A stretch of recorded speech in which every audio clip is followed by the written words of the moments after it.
Perbiasaan Khalid telah mengumumkan para panglima Romawi dan komandan pasukannya yang mendorong salah seorang di antara mereka, Gorgias namanya, untuk mengundang Khalid dalam saat peperangan berhenti agar tampil kepadanya.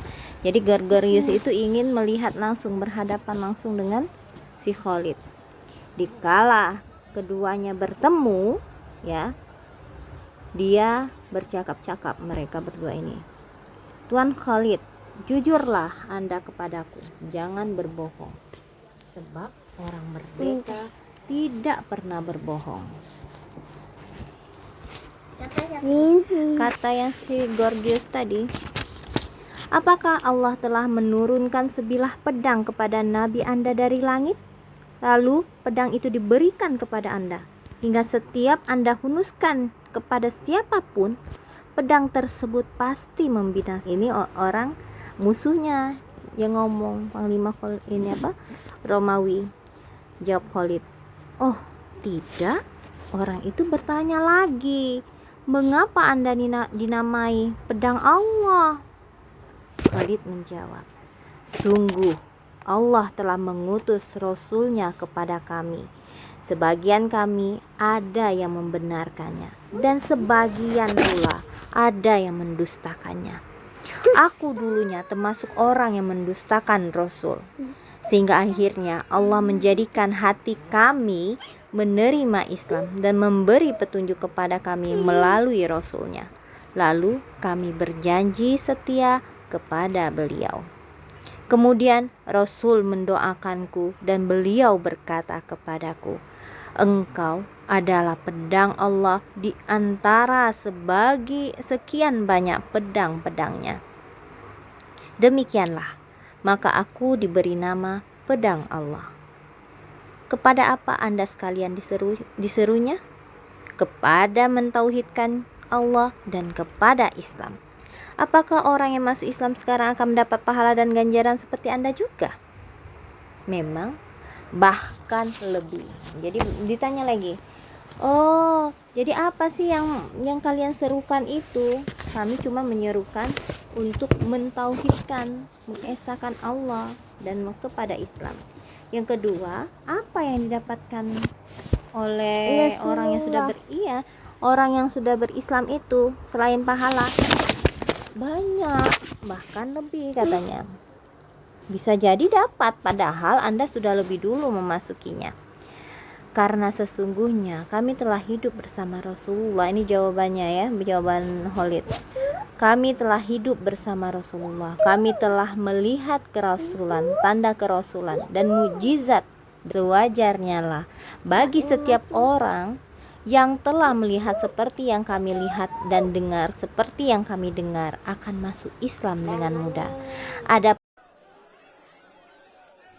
lagi ia merenggut kemenangan gemilang dari cengkraman tentara Romawi secara luar biasa. Tiba-tiba Khalid dikejutkan dengan sepucuk surat dari Madinah, ya, dari Madinah. Itu adalah surat dari Amirul Mukminin Umar bin Khattab, atau disebut Al-Faruq. Pada saat itu ya, Indonesia Islam sedang berkabung. Abu Bakar itu baru saja meninggal. Lalu keputusannya apa di dalam surat itu? Memutuskan bahwa Khalifah memberhentikan Khalid sebagai pemimpin pasukan. Jadi diberhentikan dalam surat itu dan mengangkat Abu Ubaidah bin Jarrah sebagai penggantinya. Khalid membaca surat itu dengan tenang, dengan memohon rahmat untuk Abu Bakar serta taufik untuk Umar. Dimintanya kepada si kurir pembawa surat agar tidak menceritakan kepada siapapun isi surat tersebut. Menyuruhnya tetap tinggal di suatu tempat dan tidak meninggalkannya serta tidak berhubungan dengan siapapun.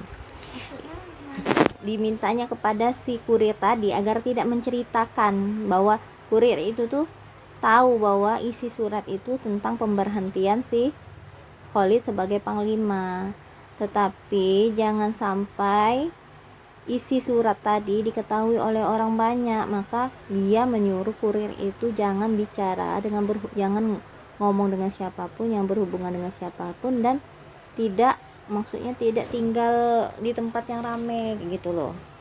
Ia pun memulai lagi meneruskan pimpinan pertempuran sambil menyembunyikan berita kematian Abu Bakar dan perintah Umar sampai kemenangan betul-betul menjadi kenyataan. Abu Bakar itu udah meninggal baru. Ya, yang waktu itu telah dekat sekali, seolah-olah telah berada di tangan. Jadi ditutupinya surat tadi, dia masih tetap menjadi panglima supaya pasukannya itu ada pemimpinnya, mau mendengar kan, karena sudah biasa dengan Khalid kan, kalau pindah dengan pimpinan yang lain agak susah kan. Nah, maka dia itu karena ada pertempuran, dia mencoba untuk menyelesaikan dulu pertempuran itu sebagai panglimanya kayak gitu. Nah, lonceng panglima itu pemimpin. Lonceng kemenangan. Iya, lonceng kemenangan pun telah berbunyi. Orang Romawi telah mengundurkan diri, maka menghadaplah pahlawan itu kepada Abu Ubaidah. Nah, Abu Ubaidah tadi sih pengganti, iya, yang ditunjuk oleh Umar. Kepada Abu Ubaidah seraya memberi hormat layaknya seorang prajurit terhadap panglimanya.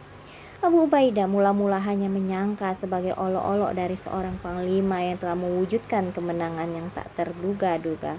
Tetapi tak lama kemudian ia melihat kenyataannya sesungguhnya.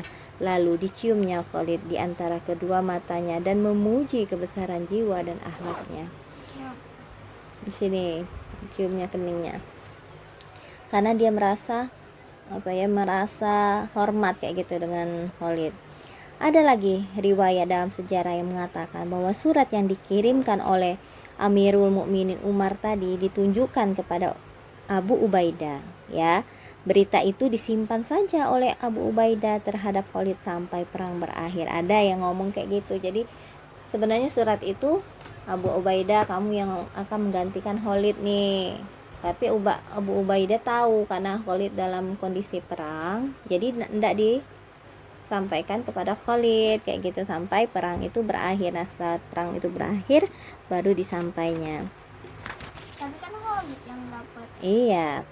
Riwayat manapun yang benar, yang ini atau yang itu, yang penting bagi kita adalah sikap Khalid dan dari dua kondisi itu yang menunjukkan bahwa ia adalah pribadi yang mengagumkan, penuh keagungan dan kemuliaan.